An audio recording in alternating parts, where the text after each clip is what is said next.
নমস্কাৰ বন্ধুসকল, আহক আজিৰ এই ভিডিঅ'টি আৰম্ভ কৰোঁ। ভাৰতীয় দণ্ডবিধি আইনৰ ৩৭৫ ধাৰা অৰ্থাৎ ছেকশ্যন 375ত ধৰ্ষণৰ বিষয়ে উল্লেখ কৰা হৈছে।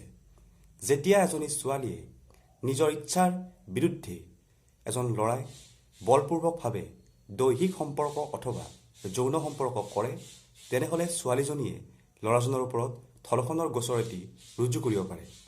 ইয়াৰ উপৰিও যেতিয়া এজনী ছোৱালীয়ে ল'ৰাজনৰ লগত দৈহিক সম্পৰ্ক অথবা যৌন সম্পৰ্ক কৰিবলৈ ইচ্ছা প্ৰকাশ কৰিছে, কিন্তু ছোৱালীজনীয়ে এই কাৰণে ইচ্ছা প্ৰকাশ কৰিছে যে ল'ৰাজনে ছোৱালীজনীক মৃত্যুৰ ভয় দেখুৱাইছে অথবা তেওঁলোক ঘৰৰ মানুহৰ মাক বাপেক বা আত্মীয় কুটুম্বক মৃত্যুৰ ভয় দেখুৱাইছে, তেতিয়াও ছোৱালীজনীয়ে ল'ৰাজনৰ ওপৰত ধৰ্ষণৰ গোচৰ ৰুজু কৰিব পাৰে।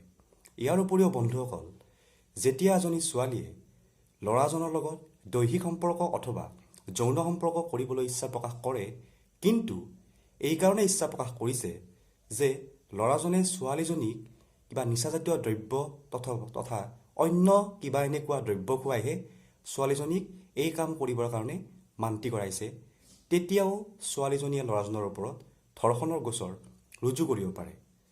ইয়াৰ উপৰিও বন্ধুসকল, যদি ছোৱালীজনীৰ বয়স 16 বছৰৰ তলৰ হয় আৰু সেই ছোৱালীজনীৰ লগত যদি কোনোবাই দৈহিক সম্পৰ্ক অথবা যৌন সম্পৰ্ক কৰে, তেনেহ'লে ছোৱালীজনীয়ে এই সম্পৰ্ক কৰিবলৈ ইচ্ছা প্ৰকাশ কৰক বা নকৰক, বলপূৰ্বকভাৱে কৰক, তথাপিও ধৰ্ষণৰ গোচৰ ৰুজু হ'ব পাৰে।